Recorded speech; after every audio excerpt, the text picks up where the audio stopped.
Welcome to JK ஸ்டேரி. எங்களோட videos பிடிச்சிருந்தா மறக்காம சப்ஸ்கிரைப் பட்டன் கிளிக் பண்ணுங்கள், பெல் ஐக்கான் கிளிக் பண்ணுங்கள். இன்றைக்கி நம்ம பார்க்க போகிற ரெசிபி என்னென்னு பார்த்தீங்கன்னா மசாலா பொரி எப்படி செய்கிறதுன்னு தான். அதுக்கு தேவையான பொருட்கள் பார்த்திங்கன்னா பச்சை பட்டாணி, காஞ்ச பச்சை பட்டாணி 250 கிராம், உருளைக்கிழங்கு 1, வெங்காயம் 2, தக்காளி 2, இஞ்சி பூண்டு விழுது 1/2 டீஸ்பூன், மஞ்சத்தூள் 1/4 டீஸ்பூன், சீரகம் 1/4 டீஸ்பூன், சோம்பு 1/4 டீஸ்பூன், மிளகாய்த்தூள் 2 டீஸ்பூன், கரம் மசாலா 2 டீஸ்பூன், ஒரு சின்ன துண்டு வெல்லம், கொத்தமல்லி இலை 1/2 பஞ்சு, உப்பு தேவையான அளவு, புதினா இலை 10. அப்புறம் ஃபைனலாக அசம்பிள் பண்ணுறதுக்கு கேரட் 1, பானிபூரி 30லேருந்து 40, லெமன் ஆஃப் கட் பண்ணது, ஆனியன் 1, தக்காளி சீட்ஸ் ரிமூவ் பண்ணது 1, கொத்தமல்லி தழை 1/2 பஞ்சு, சேவு 100 கிராம், டேமரின் சட்னி 4 டீஸ்பூன்.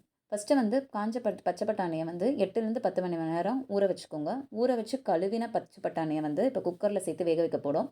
இதோட ஒரு உருளைக்கிழங்கு போட்டுக்கிறோம், கட் பண்ணி தோல் சீவிட்டு கட் பண்ணி போட்டுக்கிறோம். இது பார்த்திங்கன்னா கிரேவி திக்காக வரதுக்காக இந்த உருளைக்கிழங்கு சேர்த்துக்கிறோம். தண்ணி தேவையான அளவு தண்ணி ஊற்றி வேக வைக்க போகிறோம். 250 கிராம் பச்சை பட்டாணி வேக வைக்கிறதுக்கு பார்த்திங்கன்னா 240 ml மெஷரிங் கப்பில் 6 வாட்டி தண்ணி எடுக்கணும். அந்த அளவுக்கு தண்ணி தேவை. ஸோ அது வெந்துட்டுருக்கட்டும். அந்த கேப்பில் நம்ம கிரேவிக்கு வேண்டியதை ரெடி பண்ணிக்க போகிறோம். ஸோ ஃபஸ்ட்டு எண்ணெயை சுடு பண்ணி 1/4 டீஸ்பூன் சீரகம், 1/4 டீஸ்பூன் சோம்பு போட்டு பொரிய விடுறோம். பொரிய விட்ட பிறகு வெங்காயம், பெரிய வெங்காயம், மீடியம் சைஸ் பெரிய வெங்காயம் 2 எடுத்து கட் பண்ணது. இது நார்மலாக கட் பண்ணால் போதும். ஏன்னா நம்ம இந்த கிரேவியை கிரைண்ட் பண்ண தான் போகிறோம். அதனால் ரொம்ப பொடியெல்லாம் ஃபைனலாக கட் பண்ணணும் அவசியம் இல்லை. ஸோ வெங்காயம் வதங்கிட்டு கேப்பில், கிரேவிக்கு வதங்கிட்டு இருக்க கேப்பில் பச்சை பட்டாணி வேகட்டும். பச்சை பட்டாணியில் கொஞ்சோண்டு உப்பு சேர்த்து வேக விடுங்க. 4 விசில் விட்டுருங்க. 5 விசில் விட்டிங்கன்னா ரொம்ப மையாயிடும். ஸோ 4 விசில் விட்டிங்கனாலே கரெக்டாக இருக்கும். இது பார்த்திங்கன்னா வெங்காயம் கொஞ்சம் ப்ரௌன் ஆகுற வரைக்கும் நல்லா வதக்கிட்டு, அதுக்கப்புறமேட்டா மூக்கு எடுத்துகிட்டு வெட்டின தக்காளியை சேர்த்துக்கிறோம்.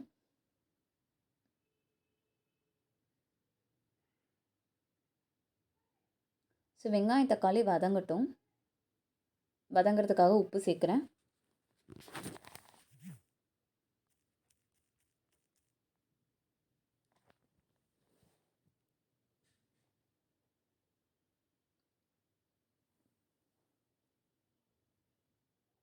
இந்த மாதிரி வெங்காயம் தக்காளி எல்லாம் நல்லா வதங்கின பிறகு இஞ்சி பூண்டு விழுது சேர்த்துக்கலாம்.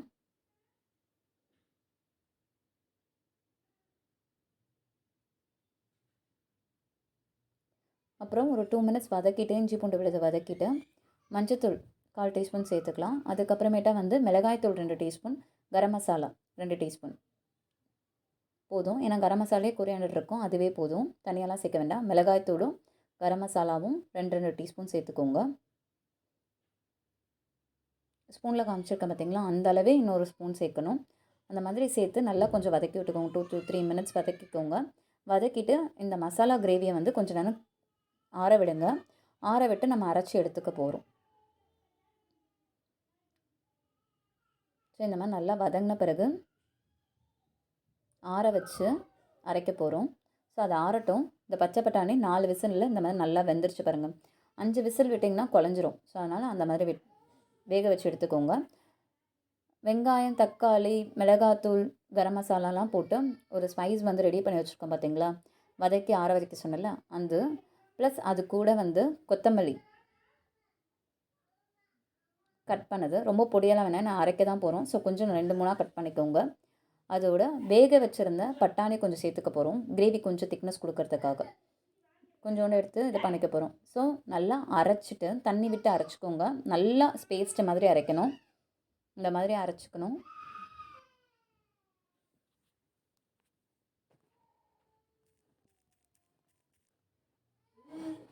நல்லா பேஸ்ட் மாதிரி அரைச்சிட்டு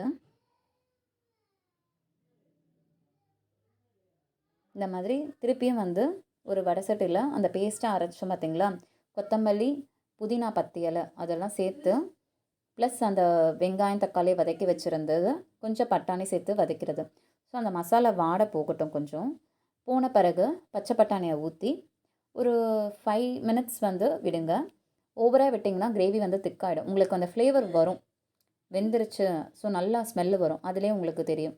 ஸோ அந்த ஸ்டேஜில் பார்த்திங்கன்னா கொஞ்சோண்டு ஒரு சின்ன துண்டு காமிச்சிருக்கேன் பாருங்கள், அந்த அளவுக்கு ஜாகரி சேர்த்துக்கோங்க. ஓவராக சேர்த்திங்கன்னா இனிப்பாயிடும். சேர்த்து கொஞ்சம் விட்டுருங்க. உங்களுக்கு அந்த ஸ்மெல் வரும், நல்லா வெந்துருச்சு அந்த வாசம் வரும், மசாலாலாம் நல்லா பிளெண்ட் ஆகிடுச்சுன்ட்டு. ஸோ அந்த ஸ்டேஜில் வந்து ஆஃப் பண்ணிவிடுங்க. ரொம்ப திக்காக இருந்தால் ஒரு கப் சுடு தண்ணி ஊற்றி ஒரு கொதி விட்டுக்கோங்க. ஏன்னா இது போக போக என்ன ஆகும்னா வந்து திக்காகும். நீங்கள் ரெடி பண்ணுறதுக்குள்ளேயுமே வந்து அடுத்த பிளேட்டில் வந்து எல்லாத்தையும் வந்து மசாலா பொரி மாதிரி ரெடி பண்ணுறதுக்குள்ளேயுமே ரொம்ப திக்காகிடும். ஸோ அவ்வளோ திக்காக இருந்துச்சுன்னா நல்லா இருக்காது. ஓவராக திக்காகிடுச்சுன்னா ஒரு கப் சுடு தண்ணி வந்து ஊற்றி கலந்து விட்டுக்கோங்க. ஸோ அடுத்து வந்து பிளேட்டுக்கு தேவையான பானிபூரி வந்து ரெடிமேடாக விற்கிது, அது வேணாலும் எடுத்துக்கலாம். இல்லாட்டி பானிபூரி அப்பளம் விற்கிது, ஸோ அதை வாங்கி பொரிச்சுக்கலாம் இந்த மாதிரி.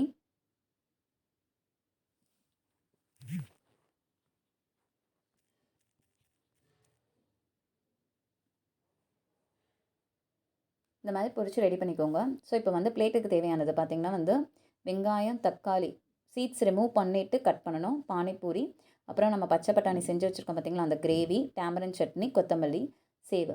ஃபஸ்ட்டு வந்து ஒரு பிளேட்டில் வந்து பானிபூரியை வந்து க்ரஷ் பண்ணிக்கோங்க, நல்லா உடச்சி போட்டுக்கோங்க.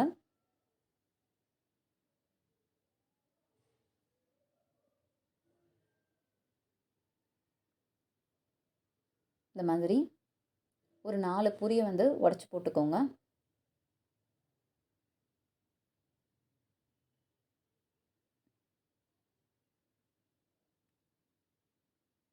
அதுக்கப்புறமேட்டா வந்து பச்சை பட்டாணி கிரேவி ரெடி பண்ணி வச்சுருக்கோம்ல அதுக்கப்புறம் கொஞ்சோண்டு புளி சட்னி ஊற்றிக்கோங்க.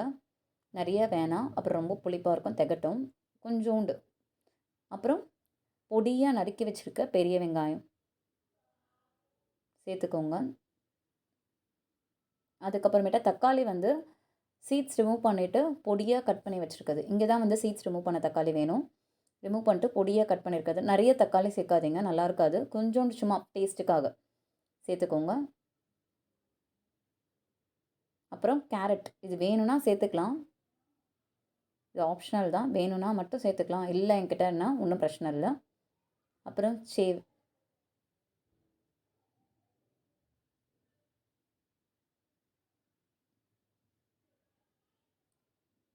தென் கொத்தமல்லி தழை, பொடியாக கட் பண்ண கொத்தமல்லி லீவ்ஸு.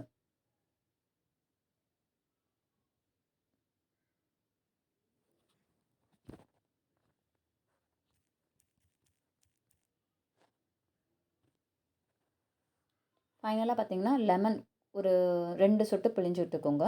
பிழிஞ்சு விட்டு ஸ்பூன் வச்சு மிக்ஸ் பண்ணி சர்வ் பண்ணிடுங்க. ஸோ இதோட நம்மளோட மசாலா பூரி ரெடி.